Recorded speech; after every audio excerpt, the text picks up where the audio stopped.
Hello, my name is Robert Chun. I am one of the founders of San Diego Sabers, and I am a knight currently. I was trained to knighthood by Doug Dearman, another practitioner of Makashi, and I myself also practice Makashi. Hi, my name is Doug Dearman. I'm a knight of San Diego Sabers. I study Makashi, known as the finesse form or the way of the Islamiri, which is really like a force-repelling tree lizard, but it's a metaphor we'll get to in the advanced video. It is a form that does not necessarily require immense strength, but it does demand discipline and control.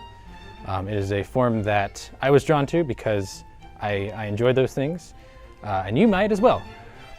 The reason I study Makashi is really because I'm creaky and lazy, and I really enjoy moving as little as possible.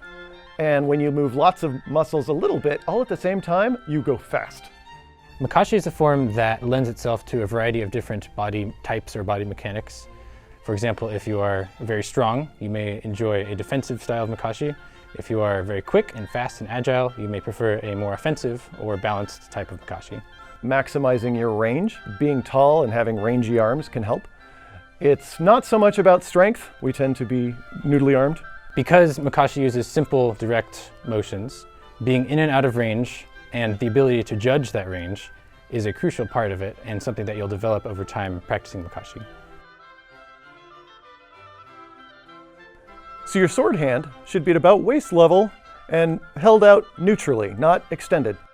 Your knuckles should be aligned with your forearm and the blade should point at your opponent's throat.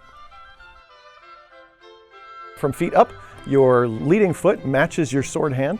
Toes are pointed at your enemy, your opponent. We're all friends here. Your back foot is about shoulder distance behind your front foot with the toes pointed 45 degrees out. You'll keep your knees somewhat bent and your upper body about 50-50 balanced forward to back. You'll notice I didn't mention the backhand, and that's because every Makashi practitioner does something different. You can use it to control your balance, you can tuck it behind your back. Basically, you can do a puppet show over your head if you want.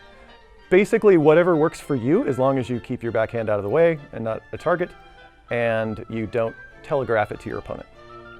As for lunging, a safety rule of thumb for lunging is it's when you step out into a thrusting attack. You want to make sure that your knee is positioned over your foot in such a way that your knee is covering your toes. If you find that your knee is outside or inside, you're going to go to the hospital eventually. Footwork, probably the most important element of most saber forms. Makashi offers some flexibility. The way I perform it is with an advancing step, familiar to what you've seen in, say, fencing. Forward foot steps first, followed by your back foot. You are always very careful to not cross up your ankles, either laterally or laterally. Makashi's velocities are a little simpler than Shicho's because there are so fewer than Shicho. The first velocity in Makashi is simply a thrust or stab to the upper part of your opponent's body. You can do this while lunging or while not lunging. The second velocity in Makashi is also a thrust. However, it is a rotational and hooking motion in addition to being a thrust.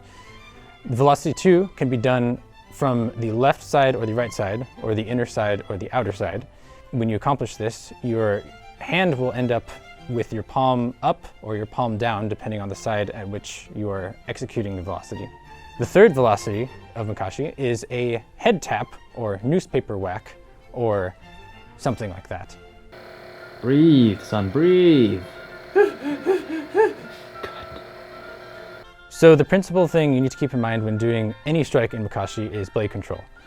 Because Makashi uses a lot of thrusting motions, you have to be very careful when you're thrusting with your blade that you do not injure your opponent or apply too much force to the delicate parts of their body, especially if they are not wearing the most amount of protective gear.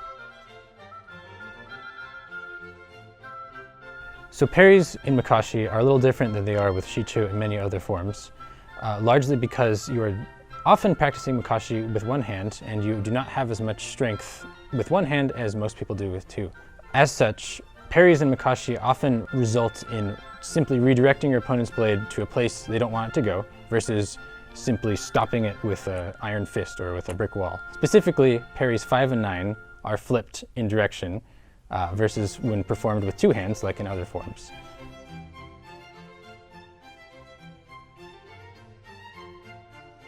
So Makashi, why do you want to do it?